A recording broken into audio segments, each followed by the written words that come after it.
Hi guys, welcome back to another episode of Chess of Blades. In the last episode, we were about to meet this figure with this thin attractive beard.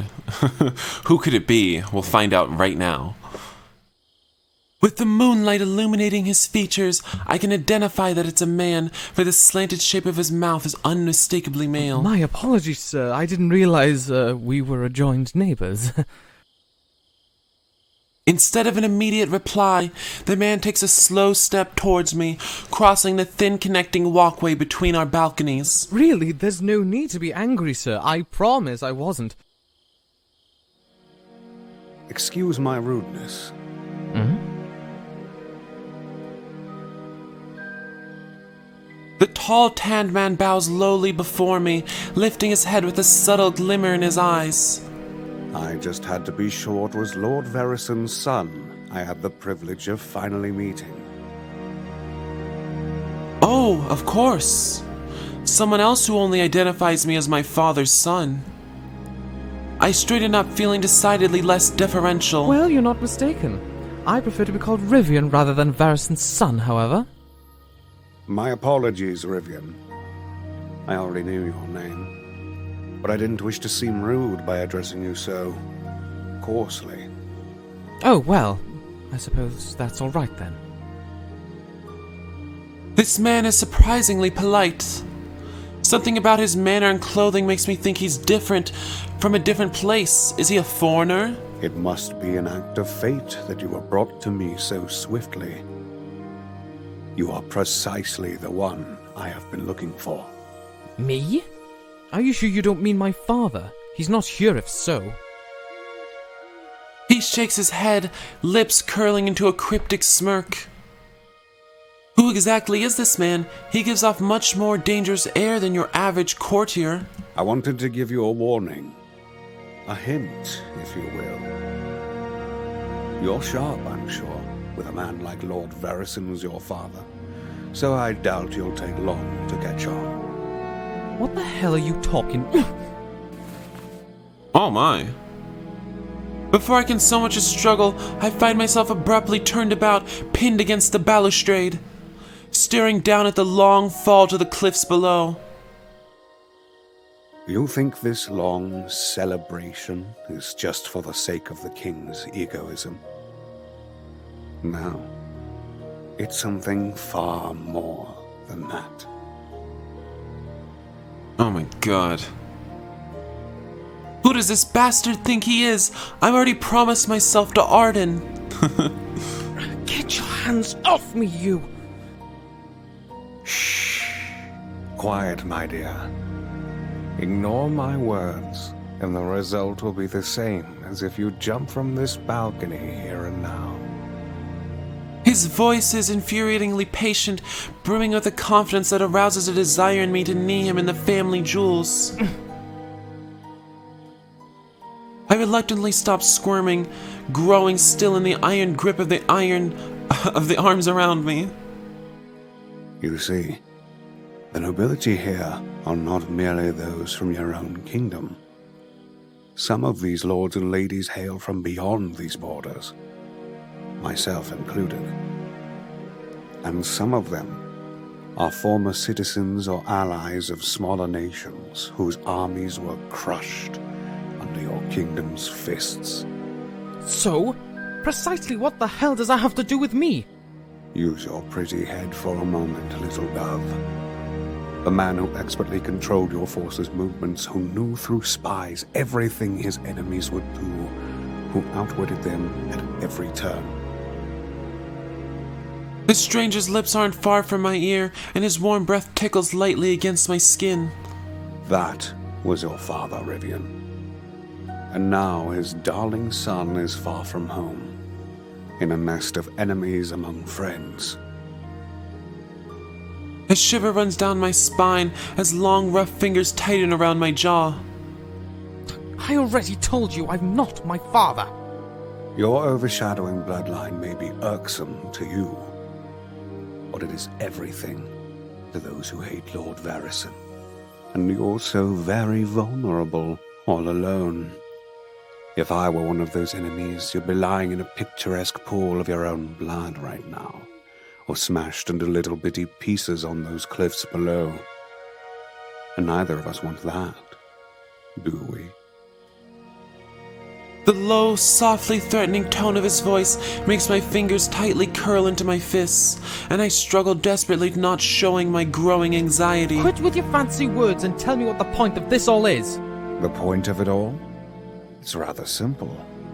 A storm is brewing, Rivian. There are forces at work that seek to unravel this peaceful celebration into a diplomatic disaster. And I have a feeling things will turn bloody before long. He lets out a low laugh, releasing me from his embrace, only to turn me around and press my back against the balustrade, staring down at me with cool, glittering eyes. Mark my words. Something unpleasant is going to happen very soon, within the walls of this fancy resort that all you pretty little nobles are trapped in. And you, the heir of one of the kingdom's cleverest, most ruthless men, you will find yourself in the middle of it, whether you like it or not. Beads of cold sweat break out on the nape of my neck as those words sink into my skull. This is the absolute worst nightmare I could have imagined. There's no way he could really be telling the truth, right? Whether or not you inherited the sharpness of your father is something we'll all learn by the end of this celebration.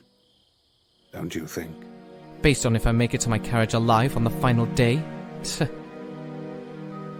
The tall stranger seems amused when I grind my teeth angrily, but he gives me a nod of confirmation. I'd like to ask how you know all this, but you're so full of cryptic drivel that I doubt I get a straight answer. So let me ask you instead. Damn it, I was trying to think of something that sounded cool and collected, but now I'm drawing a blank. What is your name? The man blinks.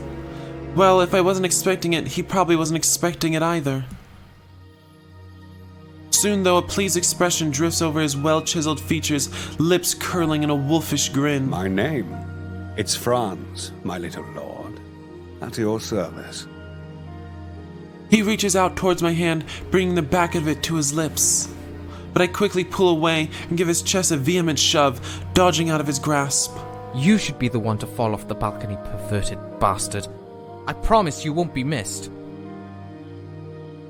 Franz's lips purse together mockingly, a theatrical sigh making his broad chest rise and fall. The least you could do is thank me. But I guess the angry kitten act is just your unique way of showing gratitude. I'll be returning to my own room then. Unless you're planning on inviting me inside yours. I'd sooner invite in one of these purported assassins who want to leave me in a picturesque pool of my own blood. Snickering, he lifts his shoulders in an innocent shrug, turning to make his way back towards the side of the balcony. Should you need my help, do seek me out. But remember, I'm only one piece of the puzzle you may need to solve. His vague words are accompanied by a faint, unreadable glint in his eyes. With that, he shoves his hands in his pockets and gracefully strides over towards his room's door, and I glare at his back until it disappears. What the hell is happening with this damn place? The warmth and sensation of Franz's fingers curled against my chin still lingers, making me shudder. More unsettling, though, are the lasting fragments of the words he left behind. I hastily return inside my own chamber, slamming the balcony doors shut and locking them, pulling the curtains over the glass. The last thing I want to do is wake up with that crazy, handsy demon of a man staring at me. My mind feels a little numb as I undress and throw my clothes to one side, crawling into bed and curling up under the covers. I think that Franz was lying to me just for sport, but I can't really fathom why he'd want to do that to someone he doesn't even know. I could probably shake his words off under normal circumstances, but there've been a couple of things bothering me since earlier. The whispering I heard before. For some reason, the fact that I couldn't find the source of it made me feel strangely nervous. Then there's the fact that Hazel slipped off so suddenly. It seemed strange that she wouldn't try to coax me to come with her inside the ballroom unless she wanted to purposely evade me. But why?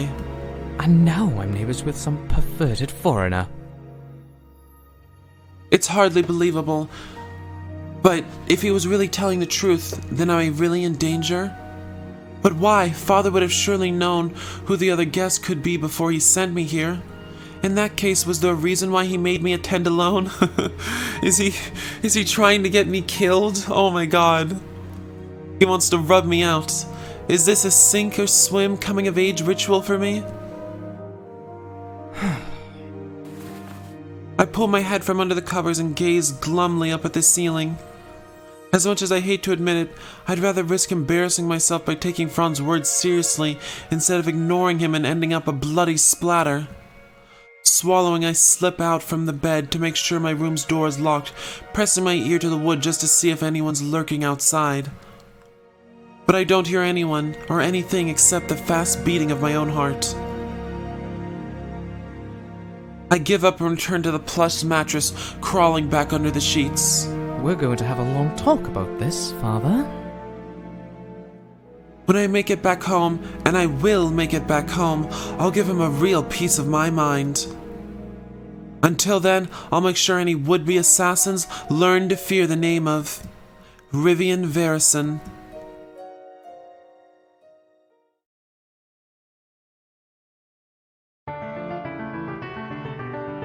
Oh, the opening is playing again. But I played it during the first episode. I think I should just skip it. I didn't realize it played during the middle of the game. No. What is that infernal noise? Sir? Sir, are you awake? I bolt upright, rubbing at my eyes hastily. That's right. I'm trapped in this castle of death for so-called celebration. But more importantly, is that whose voice I think it is? I grab a pillow from the bed and hold it in front of my legs for modesty's sake, and storm over to the door to unlock and fling it open. Wow, like, hold a pillow in front of our legs for modesty's sake? What are we? Are we a woman? Sir, I apologize for... You damned sorry excuse for a butler, or manservant, or whatever the hell you are. You shoved that little girl onto me last night, and she ran off before I could do anything. But I doubt your evil heart gives a damn if she gets 30 lashes for going places she's not supposed to. My accusation makes Silas blink, his expression more curious than his sheepish one I was expecting. But, sir, the girl was safe and sound back in the kitchens by the time her mother returned. Perhaps she merely wanted a brief glimpse of the splendor, and then went back? Is that really where she went? Well, it's not like it's my business. Still, any first-time nanny would feel bad about losing track of their charge. Damn it, I'm a man of noble blood, not a nanny. Well, that's fine then, I suppose. Sorry for yelling at you. Silas offers me a sly smile, shaking his head with a gentle wave of his hand. There is no need to apologize, sir. I stopped by just to inform you that the festival has started. The first day is often the best, they say, and I would not wish for you to miss out. However, I humbly recommend that you attend the event in more than a pillow. The lady should surely appreciate it, but it would be most cold. I don't need you to tell me that, you know. Go on, go and attend to your butler duties. I shoo him off with my non-pillow holding hand, my face burning a little as I slam the door and retreat back into my room. Damn right the ladies would appreciate it. Probably that creepy fellow from last night too. Tossing the pillow aside, I set about dressing myself, muttering all the while. Well, even if there is some kind of foreign death warrant on my head, I'm fairly sure I'll be quite safe in broad daylight. But what if that's what they want me to think? What if broad daylight is actually when I'm in the most danger? An assassin could blend into the crowd easily. No, perhaps I'm just getting a little paranoid. I just have to become one with my xenophobia, and stay away from anyone with an accent or any unusual features. That should do the trick. But chocolates from Privia are just so superb. and the cakes from the Cotarian capital are to die for. Also, foreigners tend to have a lot more interesting stories to tell. Bah, I'm hopeless. I'm sorry I can't be a raving nationalist like you, Father.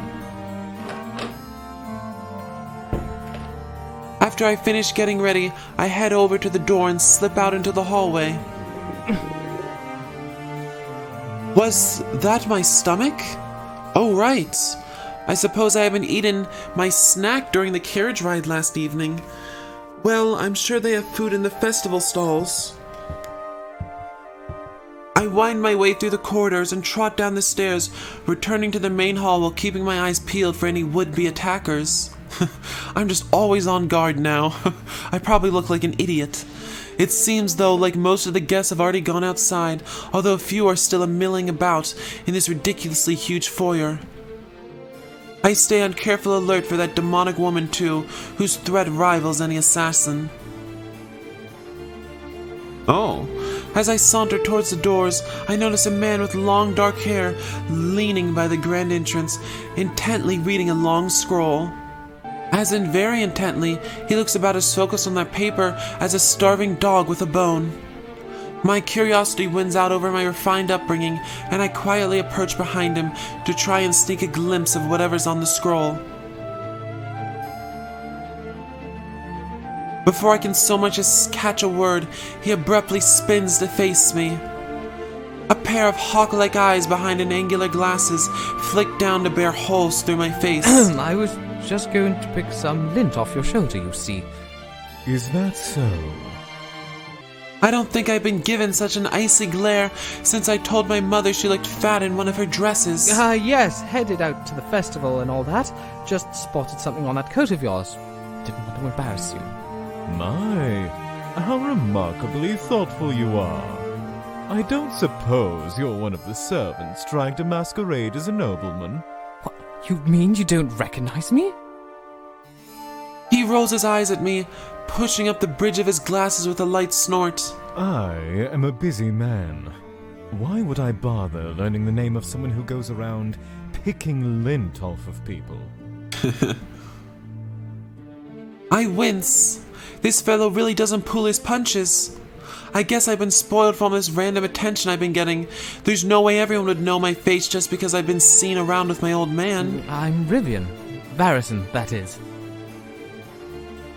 The only response I get is an impassive stare. I said I'm, oh for hell's sake, the son of the old military strategist. Ah, that Varison. At my clarification, his eyes finally light up in recognition. Is there really more than one Varison? He's definitely mocking me. Well, why didn't you say so sooner? I would have let you pick lint off of me to your heart's content. Is it too late to switch to Linnaeus? That's his name, right? I like him already. You stop with the lint business. I was fibbing, if you must know. Really? You could have fooled me. If I was 5 years old, perhaps. However, regardless of how pitiful a liar you may be, His Majesty informed me to thank you for your attendance at the festivities, and sends your father his regards. His Majesty? Wait, the king told you that directly? Of course. You seem surprised that the Grand Inquisitor would have contact with his employer. I blink.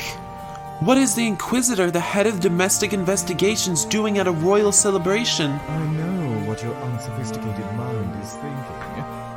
Why is the head of domestic investigations at a royal celebration? Well, my occupation requires me to be present at such important events. I want him to kiss me so deeply and passionately right now. Oh, I want him to make fun of me while he does it too. Oh my god.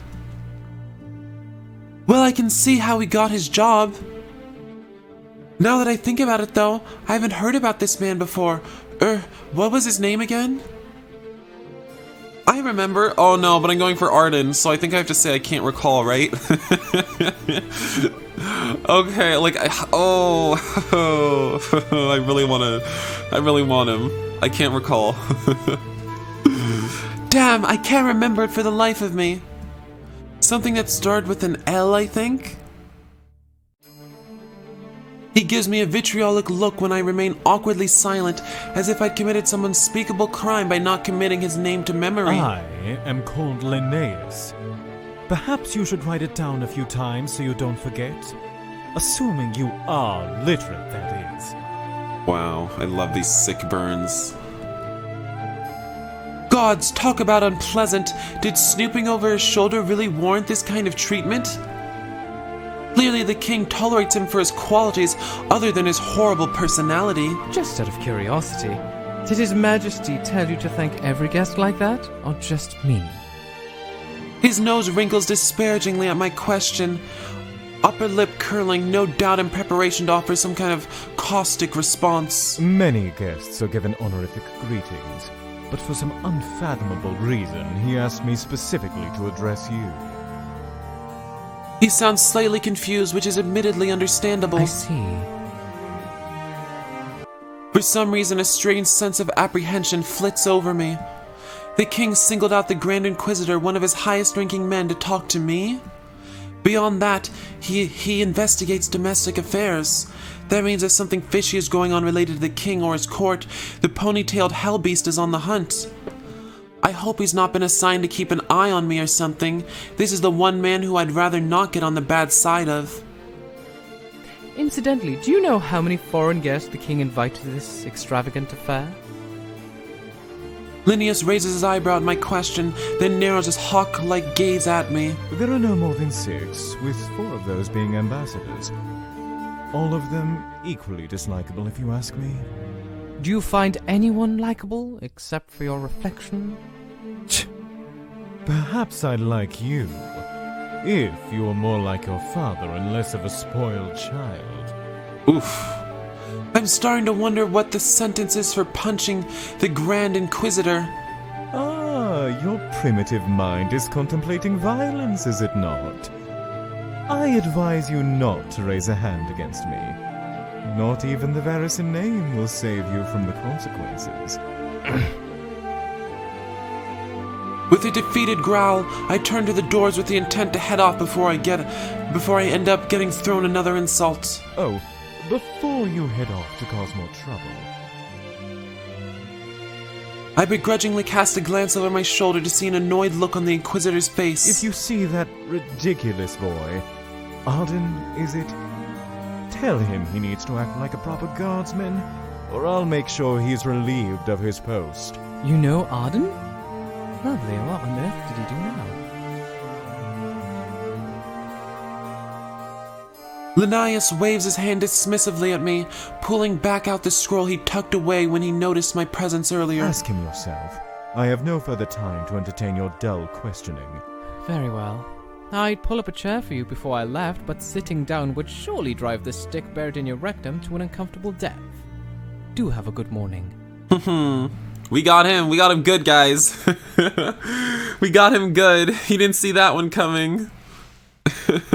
I can feel a murderous glare trained on my back as I hastily make my way out of the castle doors, not wanting to suffer the inevitable retaliation that occurred if I'd stuck around.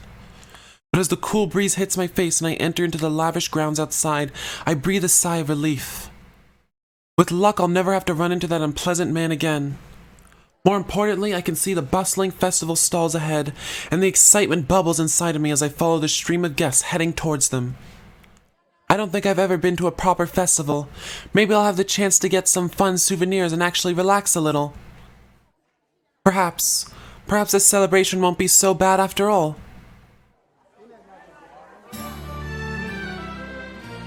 What a sight indeed. For a market set up just for this occasion, I find myself awed by the beauty and size of it. Rows upon rows of vendors, probably common folk dressed up in fancier clothes by His Majesty's orders, sing and cajole to sell their wares. The air is rich with scents of spices, sweets, and perfumes, all of them competing for dominance. I hope I don't go into a sneezing fit. Raising a hand above my eyes to shield them from the sun, I scan the crowds for Arden as I walk. I can't seem to spot his overeager self anywhere, though. Maybe he's just further along. Let's see. 2 of those, 1 of those. maybe 3 of those. Stopping an exotic cart that sells food from a place I can't pronounce, I pick up an array of things to serve as my breakfast.